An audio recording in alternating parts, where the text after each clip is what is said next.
So we are out here in an undisclosed location in Indiana, which means that we have officially left the New England area, which is the northeastern United States, and we are now entering the heart of the American Midwest. Now, when you think about a lot of American stereotypes, a lot of them originate here in the Midwest. This is pretty much the most generic, stereotypical part of America that there is. That said, we haven't seen much of any of the US, but we have seen the Northeast fairly extensively. In fact, we visited, Maryland, Pennsylvania, New York, New Jersey, Massachusetts, and Connecticut. And we saw some of those states fairly extensively, driving all the way across them. That said, while this is still top of mind, I want to talk about some of the biggest differences, the biggest cultural differences, and just differences in general between the southern US and the northern US, and in particular that New England northeastern region. And I want to kind of give Nadia the spotlight because obviously all of this is new to her. I'd already seen Boston, I'd already seen New York, hadn't seen a lot of the other states, but I had already seen these different regions to some extent, and I was already fairly familiar with them just by doing my own research because I was curious. But all of this is pretty much new to you, correct? Yeah. So what are some of the biggest culture shocks that you observed being in New England, being in the Northeast? And you can share your culture shocks in comparison to the Netherlands, but you can also share your culture shocks in comparison to the southern US, because as you've seen by now, Boston is completely different from Mississippi. So she's having trouble coming up with some of the differences. So I'm just gonna state the differences that I've observed, and then you can chime in based on the things that I say. Because I did kind of spring this idea up on her at the very, very last second. We weren't planning on filming today. But some of the differences that I've noticed, and again, feel free to chime in because this is really your video. But for starters, I noticed that in the Northeast, they don't drive trucks nearly as much. Oh yeah. And when they do drive trucks, they're not really the lifted trucks like you saw in Louisiana and Texas. Because in Texas and Louisiana especially, damn near everyone and their mother drives that kind of truck. Every other person has a Ford F-150 that's on a lift kit with these big 30-inch wheels, and some of them just have it just for show. Other ones actually use it to go mudding and things like that. I'm sure you don't know much about mudding. I guess that's when they drive in the mud and like drift or something? Yeah, basically you're just driving through the mud just for fun, recreation. I don't know why people would want to do that, but to each their own. But there definitely aren't nearly as much in the way of trucks, a lot more cars. And also on the topic of cars and driving, I feel like up north, especially in New Jersey specifically, okay, New Jersey, if you're watching this, you need to get your shit together, because I feel like they're really just exploitative. They just exploit you with the toll system out there. Just the cost of the tolls and the frequency of the toll roads up there is completely different from down south. I think Texas is kind of an anomaly in the south in that there are a lot of toll roads, but you don't really have to take them. But when you get up north in the Northeast, for example, we were driving from, where was it? Somewhere in New Jersey, near New York, somewhere in that metropolitan region. And we wanted to get to Stamford, Connecticut. That drive with toll roads would only take around an hour and a half, 2 hours maybe, 2.5 with traffic. If you wanted to avoid the toll roads, the GPS said it would take 7.5 hours.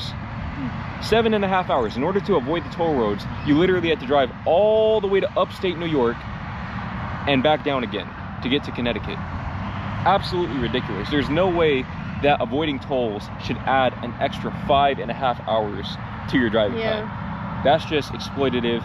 And then in New Jersey specifically, they had this situation. I'm still pretty heated about this if you can't tell, but they had this situation where basically in Texas, when you go through the toll booth, they have the little thing that comes down and stops you, whereas in New Jersey they don't have that. So I just drove straight through a few of those booths because I'm thinking, well, they're just going to take a picture of the license plate and send the toll in to my parents' address. Come to find out, I'm probably going to get a couple of tickets from that. I'm probably going to have a couple of tickets because you're not supposed to do that. But how are you supposed to know that before you go? There aren't really any signs that say that. And then there are also signs right in front of the toll booth that say drive 5 miles per hour through the toll booth, but then underneath it'll say stop, so you don't know which one to do. So I mean, again, it's pretty exploitative, and it's also very archaic in that they make you pay with cash. Yeah. They make you pay with cash, and this right here pissed me off so much. I'm still so salty about this because now we just have all these extra quarters in the car just in case we run into that sort of situation again, which we probably will because we're going to Chicago tonight, and they have a pretty similar setup from what I recall. I'm doing a lot of talking right now, but what are your thoughts on, let's just say, the transportation overall? Public transit, the cars, the roads, things of that nature in the Northeast compared to the South? I mean, it seems like the transportation is a lot better, and they didn't even really have public transportation in the southern states. Yeah. So the fact that they even have it, and then to have it actually run, I think is a really nice benefit about those states. But then certain things did seem a bit backhanded or something, where it seems like in like New York and areas like that, it would be more technologically advanced, but then you have to pay by cash. Yeah. And stuff like that. I don't know, there were more things that was like why is it like this?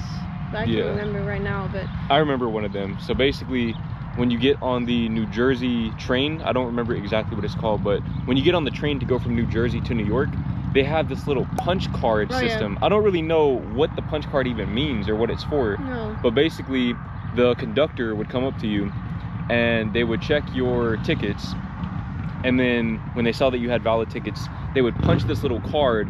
They punch a little hole in the card and then put it on top of your seat, and then 5 or 10 minutes later somebody else would come by and grab it. Yeah. And there's literally no real explanation for what that is or why it's necessary. So inefficient because in the Netherlands they just come by with this scanner thing, this electrical thing, and it seems so much more efficient and quick to do that instead of having people come by first to check your ticket and then have someone else take the thing that they put on your seat.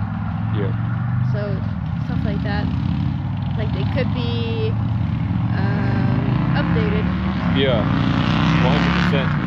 And something else that I noticed, especially compared to the Netherlands, is that, and Switzerland as well, I noticed this in Switzerland, is that you can just walk straight into those train stations. In the Netherlands and Switzerland, you literally just walk in and then you scan your card at the little scanner.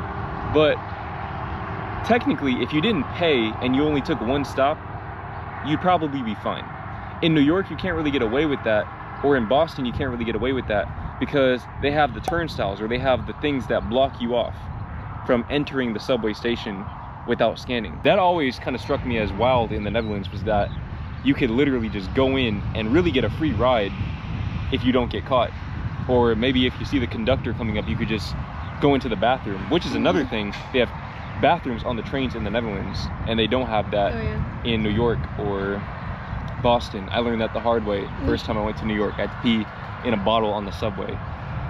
But what about the liveliness of the Northeast compared to the South? Because something that you've mentioned to me off camera many times is that Dallas feels dead and desolate to you. It almost feels post-apocalyptic in that there's nobody out and about just walking around. How did the Northeast feel in comparison to that?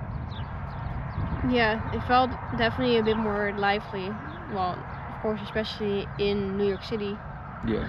But also outside of that, generally speaking, I feel like it felt more lively and more people were outside walking, and in Boston too, because the city, just how it's made and the infrastructure,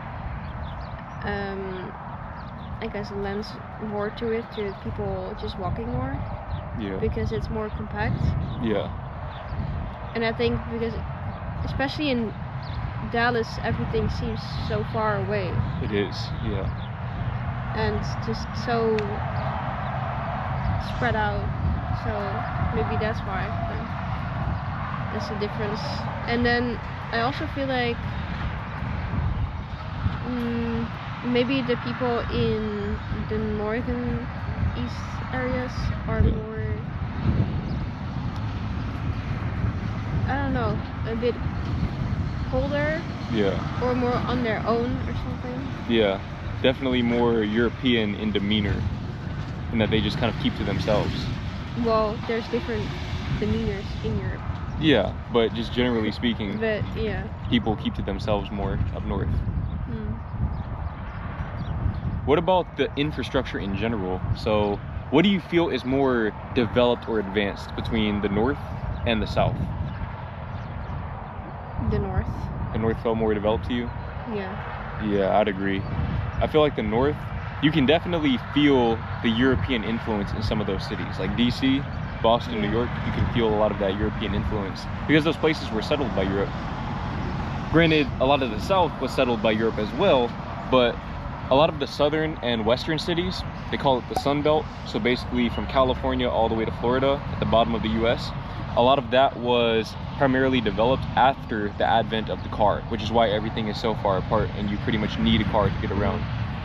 But definitely a lot more bike lanes, a lot more walkable, a lot more urban density up north, especially in places like Boston and New York. Now, what about the weather? Because that was probably one of the first things that we noticed, and given that we're sleeping in a van every night, that was a very welcome change. So talk to me about the differences in weather. I mean, right now we're sitting here in Indiana, and I don't know about you, but it's a little cold to me. It's a little chilly. Considering that it's almost June. In Texas, it's probably hot. In Louisiana, it's definitely hot. So talk to me about the weather differences. Yeah. I noticed when we first got to this area, it just was a lot more cold, and I had to get out the sweaters out of my suitcase to put on because it was that cold. And I didn't expect it to be that big of a difference, where you would actually have to put on your sweater still in May, which is kind of crazy. Late May. It was like at certain points it was even hotter where I'm from in the Netherlands than where we were. So that was kind of crazy to me, and I didn't expect that to be like such a big difference to the south. But it was a welcome difference, I'd say, for our situation. But 100%. So just the variance in temperatures. I think that's something that, especially if you're from a small country like the Netherlands, it might be difficult to fathom just how different the weather can be from one part of the US to another. But we haven't actually been to either of these states yet. Minnesota, for example, gets colder than Norway and Sweden, whereas Arizona gets hotter than Spain and Italy by a relatively substantial margin. I mean, these places honestly probably shouldn't even be inhabitable, but of course, human arrogance. How did they do it? Yeah, just human arrogance. But the variance in temperatures, honestly, it's kind of surprised me as well, because I don't know that I ever came to this part of the country during this time of the year. But again, I'm chilly right now. I'm kind of cold. I kind of wish I would have brought my hoodie when we came to film this video. But also, it rained a lot more in the northern areas. Reminded me a lot of the Netherlands. Had that Dutch weather going on. It felt so nostalgic.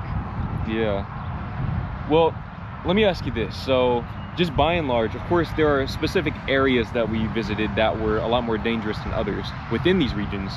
But by and large, which region felt safer to you between the Northeast and the South? Where would you feel safer at? The Northeast. Really? Yeah. What makes you say that? I think so. Maybe because of the fact that cities are more compact in general, which makes people go out more. And yeah, maybe in certain contexts you would say if more people are out, there would be more danger. But to me, it almost feels safer when more people are out. Yeah. Because it doesn't feel as creepy or to walk there. And also I think there were a bit more lights outside when people were outside more, and that makes it like feel a lot more safe. Yeah, because they're actually expecting people to walk. Talk to me about the difference in cost of living between the South and the North. Obviously we only visited these places, but I mean, look, people say New York is expensive, but oh my goodness, listen, when we arrived in New York, we drove there. That was probably the first mistake. We should have just went to New Jersey and taken the train, but I wanted to surprise her by waking her up and just kind of being in New York. So we drove to New York. The parking near Times Square for 2 hours. Do you want to tell them how much that parking costed? $71. $71 for 2 hours of parking. You can't make this shit up. Now we probably made a mistake in asking for the price. Yeah. Because later we saw that the price was a substantial amount less than what we actually paid. Yeah. But got hustled. We got hustled. Welcome to New York. As soon as you asked, you could tell he was thinking about it. Wait, what is the price? What should I ask? So I guess that's a tip for if you're going there. No, if you're going there, don't even drive, honestly. Just take the train, take the subway. It'd probably be cheaper to just stay in New York than to try to stay in New Jersey or somewhere and commute in, because that adds up as well. But even the food, all right, we went and got pizza. I know people have been getting on us about eating the canned food. We have been going out to eat every now and then. It's just that those moments are for us. That's our quality time. But you want to tell them how much that pizza costed? $71. $71. Now granted, I guess that was for both of our pizzas. But I mean, in the Netherlands, when we would order pizza from, ironically, New York Pizza, it would probably cost what, $30 at most? Yeah, but now they were extremely large pizzas though. True. That we ordered. But they're not 2.5 times as large as the ones we get from New York Pizza. Yeah, that was insane. I looked at the price. I was like, what? 71. Is that a mistake? Did I just see that right? That's crazy to me. It was good though. Yeah. It was really, really good. But that's insane. There is no place in this world that should be charging 71 for 2 pizzas. And it wasn't even like it was this fancy upscale place. It was literally your most generic, classic pizza place. It wasn't with 3 seats in the whole restaurant. Like, it wasn't one of the tourist places or something. Where people would be like, oh, go here. Yeah. It's just a random pizzeria. Yeah. Yeah.